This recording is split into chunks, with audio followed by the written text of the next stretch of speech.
Between 1854 and 1929, approximately 200,000 children were relocated across the United States through what became known as the Orphan Train Movement.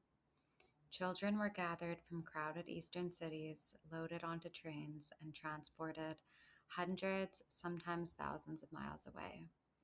They were sent to farms, small towns, private homes. Sometimes they were adopted, sometimes they became workers, and sometimes they disappeared into families they had never met before. There is one particularly strange detail about the so called orphan trains. Many of the children were not actually orphans. So the official history begins in 19th century New York. By 1850, New York City had a population of roughly 500,000 people. Contemporary estimates claim somewhere between 10,000 and 30,000 homeless children were living there.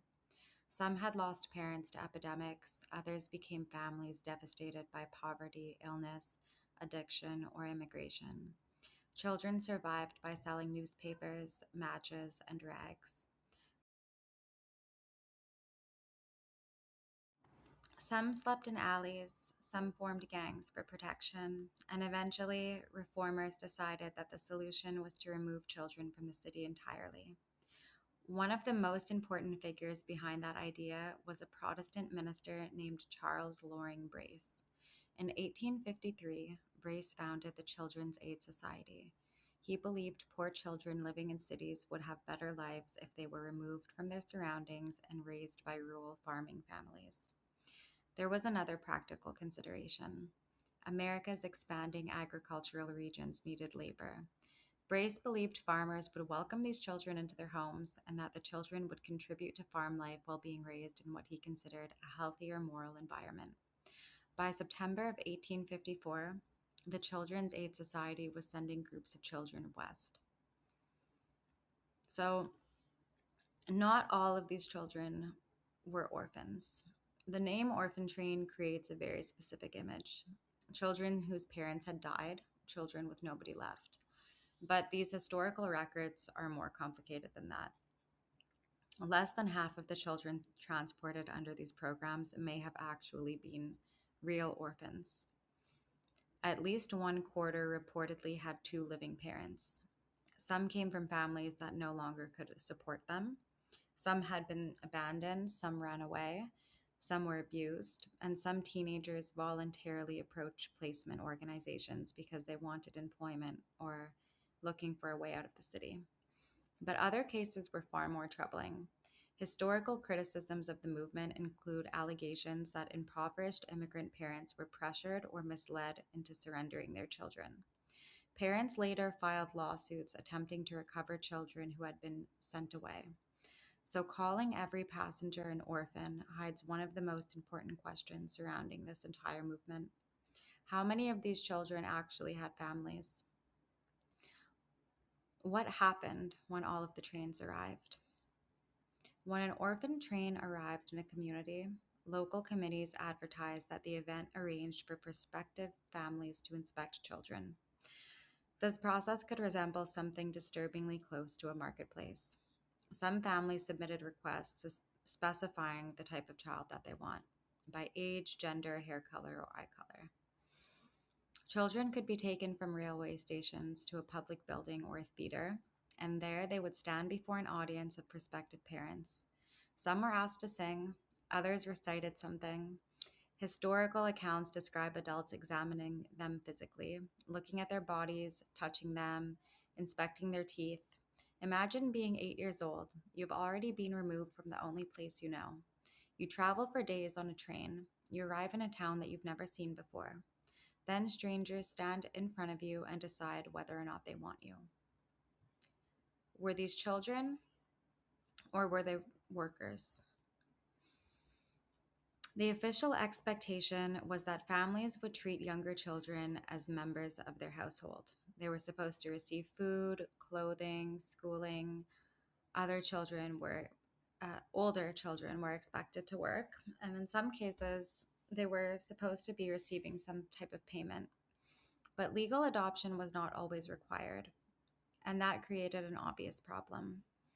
The system depended heavily on the character of strangers, and the organizations responsible for these placements had extremely limited ability to monitor what happens afterwards. Children's Aid Society representatives were theoretically supposed to check on placements, and children were supposed to send in letters, but there was only a handful of agents responsible for thousands of children.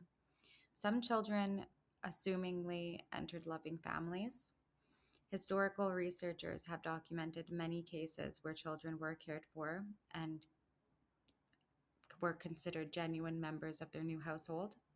Others were treated primarily as labor, and one historian summarized the reality bluntly. Some children were essentially used as farm labor, while others found families that loved them. So the orphan train story isn't simple. It wasn't entirely rescue, and it wasn't entirely exploitation. It was an enormous social experiment involving children. And once they were placed, the results depended heavily on where they happened to end up. So siblings sometimes traveled together, but that did not mean that they remained together. Prospective parents could only choose one child. Brothers and sisters would arrive together and leave with completely different families. And for some children, separation went even further. Their names were changed. Children moved repeatedly in between households. Connections with their relatives disappeared. Many lost access to their own heritage. Think about what that actually means. Your parents may still be alive, your siblings may still be alive, but you are transported to another state, given another name, raised by another family, and decades later, your descendants have no idea where you originally came from. A human life can continue, but its history disappears. And this was not only happening in America. This is where the story becomes much larger. America was not the only country relocating poor children. Britain operated a related system generally remembered as the Home Children Movement. Poor and institutionalized British children were transported overseas to Canada and other parts of the British Empire. There is a document titled Children of the Mud Flood, and text in the document expands this question even further. It points to the enormous foundling populations across 19th century Europe.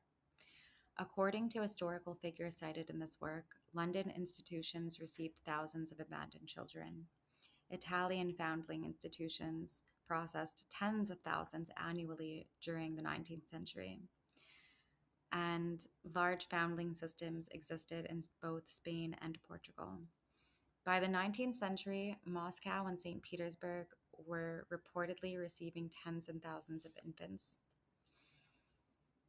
Some of these claims need to be examined individually against the original historical records, but they point towards a real subject that is much bigger than the orphan trains. The 19th century had an enormous problem with displaced children. Now, where did all of these children come from?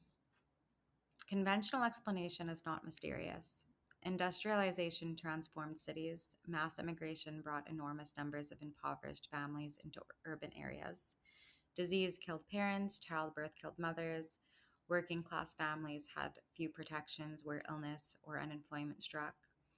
Unmarried mothers faced social stigmas. Governments had nothing resembling the modern welfare system that we know today. And these conditions created abandoned children, homeless children, institutionalized children, and children whose parents were alive but could not support them. That explanation should not be ignored, but the scale still deserves attention. Because the middle of the 19th century, institutions across multiple countries were dealing with enormous populations of displaced children. So this is where an alternative interpretation enters the story. What if these children were not merely victims of industrial poverty? What if somehow they connected to a larger population reset? They may have been used to repopulate cities inherited after an early catastrophe. There's other explanations as well involving cloning, artificial reproduction. Some have religious ideas about resurrection. Now, In the document Children of the Mud Flood, the text itself ultimately acknowledges that all of these ideas are speculative rather than certain. At this point, there is no concrete evidence in the material that we've examined that proves that orphan train children were survivors, artificially created, or participants in a hidden repopulation program. But that doesn't make these documents insignificant. Quite the opposite, because what actually happened is even crazier. So, hundreds of thousands of children were moved away from their original communities. They lost their parents, siblings, names, language, religion, and access to their ancestry. And within one generation, they became ordinary members of a completely different community. The movement officially ended in 1929 as social welfare policies changed and states increasingly restricted interstate child placement. But consider what the orphan train movement demonstrated. You do not have to erase a person to erase their history. You only have to separate them from the people who remember where they came from. Give them another home, another name, community, and then wait. One generation becomes two, two generations become three, and eventually descendants inherit a family story without knowing what came before. The orphan trains do not prove Tartaria, nor a mud flood, and they do not prove that 19th century children were deliberately used to repopulate the remains of another civilization. But they do establish something that we don't need a theory to believe. Between 1854 and 1929, approximately 200,000 American children were redistributed through one of the largest child relocation programs in the country's history. Some were genuine orphans, some found families, others were used as labor. Some may have remembered their identities, others lost them forever. And America was only one part of a large 19th century story. Because when we begin looking beyond the orphan trains, we find foundling hospitals overflowing across Europe, British children being shipped overseas, and entire systems designed around relocating children, and numbers that begin to raise a much larger question. Where did all of these children come from? And why did the 19th century suddenly need so many institutions to receive them? If you want to follow this investigation as we dig deeper into the orphan trains, family hospitals, world fairs, and theories surrounding the mud flood, subscribe so you don't miss part two. And if you've made it this far, thanks for watching. This is a new channel that I'm making, and I know that YouTube has been prioritizing a lot of AI content. So it would mean a lot if you could help me out and either like the video, leave a comment, subscribe, so I know that you've been enjoying this, and it'll motivate me to keep making them, because there's a lot more that I want to touch on these topics.